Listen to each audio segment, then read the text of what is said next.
We have made that extremely clear to him. Those views were entirely his own and do not reflect our company's point of view in any way. The NFL, which removed the video from its website Sunday, said in a statement the comment was not representative of the message of the symposium or any other league program. The league's player engagement staff immediately expressed concern about the comments to Cris. The comment was not repeated in the 2014 AFC session or this year's symposium. Cris tweeting this apology last night. Seeing that video has made me realize how wrong I was.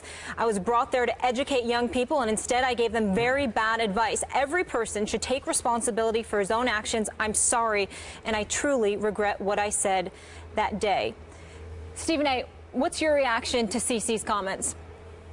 Well, my first reaction was incredible disappointment because upon seeing it for the first time yesterday, meaning seeing the story, hearing what had happened, without even seeing the video, just reading it alone, I picked up the phone and called Cris, and the first words out of my mouth is, "What the hell were you thinking?" I couldn't believe that he had uttered those words at the symposium and that he made the mistake that he made. He was incredibly contrite and acknowledged that, you know what, it was a poor choice of words. It was something that should have never come out of his mouth. He was making a point and he was joking around when he said that part of it, but he understands upon seeing the video how it looked. And then he was just incredibly contrite. And on that level, you know, as a guy that's known him for years and, you know, taking him at his word, being a friend of his, I understand. And you know, I forgive him. I mean, not that this is for me to forgive, because who the hell am I?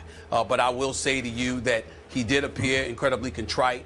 It was incredibly unwise for him to say. You don't sit there and give the impression that it's okay for anybody to have a fall guy in any capacity. That's simply something that you can't say. It's not something that should ever come out of his mouth. It's real, as some people in the hood and beyond may want to acknowledge that that statement is. The fact is that any responsible adult has to know better than that. And Cris Carter made a mistake. There is no denying that. There's no defending it. It is what it is. He was wrong. He apologized. And ESPN was absolutely right to take the position that it has taken, because consistent with Walt Disney, the fact is it is not something that we condone nor tolerate in any way. As a company, the company is incredibly consistent when it comes to that, whether we like it or not. That's the bottom line. The NFL, however, Skip Bayless, is an entirely different matter altogether. Now, I am a person that is a fan of the NFL, not just the players, not just the game, but the league and the league office. Do I always agree with their decisions? Absolutely not. Do I tend to disagree from time to time? Absolutely. But I'm somebody that has come to the defense of Roger Goodell on numerous occasions. I think that a lot of things that folks ultimately try to attach to him in terms of responsibility, I have been on the record on numerous occasions saying that Roger Goodell has gotten a bad rap, that a lot of times culpability and responsibility needs to be placed on the actual perpetrators as opposed to people finding a reason to blame Roger Goodell. In this particular situation, however, I must step back and look at our commissioner and look at the league office and say, really, guys, was that statement that you made really necessary in terms of how quickly you put it out there? Cris Carter is somebody that you have had speaking to rookies at the symposium for 20 years. For the last 10 years, he is the guy that has given the closing remarks to these players because of his past history with substance abuse, because of the trials and tribulations he endured, because of the issues that he's willing to bring to the forefront, really putting his soul out there for those to just simply spectate and view and what have you, just throwing himself out on Front Street. Cris Carter's history has been about trying to help young people, trying to make sure that they understand right from wrong, that they understand that there are things that you can't do, that they are understanding that there are things that you have to guard yourself against. The NFL validates this for the past 20 years by literally asking him and compensating him to come and speak on their behalf. This is what Cris Carter told me yesterday in terms of their compensation, because I asked him, was he compensated? He said, yeah, they've been compensating me for years, and he left it at that. My point to you, Skip, is that you have reached out to him in the most hard cases, whether it's the Pac-Man Jones, it is Randy Moss in the past, whether it's Ray Rice, Greg Hardy, and Alden Smith, the list goes on and on. You've reached out to Cris Carter to be a guiding voice on these things. And the second this goes down, before he has a chance to pass gas, you're trying to disassociate yourself from this? After it's been up on your website for Lord knows how long, you removed it yesterday, so what? That was yesterday. But it was up on your website long before that, okay? When you knew what he had said, when you knew, because you were there and you filmed it and it was your event. That's the kind of stuff that rubs me the wrong way. I totally understand that he was wrong. I totally understand that it was a mistake that he made. There is no question about it. Now, some people say it's not a mistake. It's something more than that. All right, fine.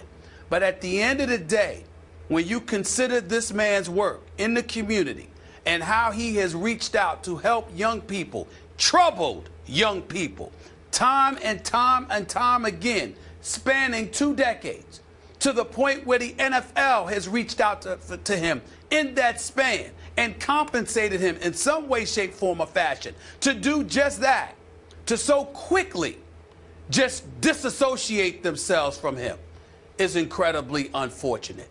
All I'm saying is you can say the man is wrong. You can say that we don't condone that. You can do that, especially if you're ESPN, because it is consistent with who Walt Disney is and what they stand for and what they've represented. One would argue you can't say that about the National Football League.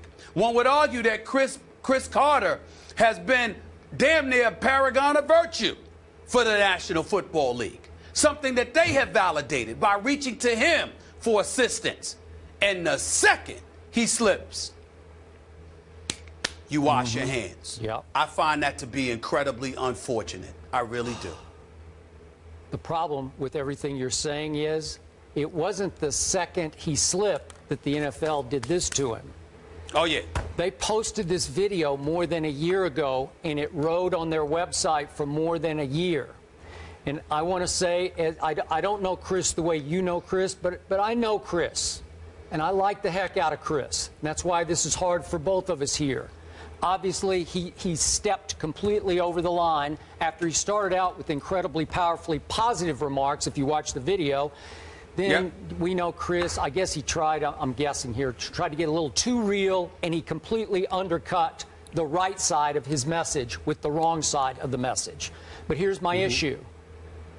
How in the name of Roger Goodell did the NFL post the video immediately after that symposium? To your point, you don't think an NFL rep was there? I'm sure several reps heard his speech to the rookies, right? Yes, they did. Okay. Yes, they did. And somebody had to sign off on posting this on the NFL's website. In no way am I trying to deflect blame off Cris Carter here. We both, absolutely. Okay, we're together on that. Wrong, yes, wrong, wrong.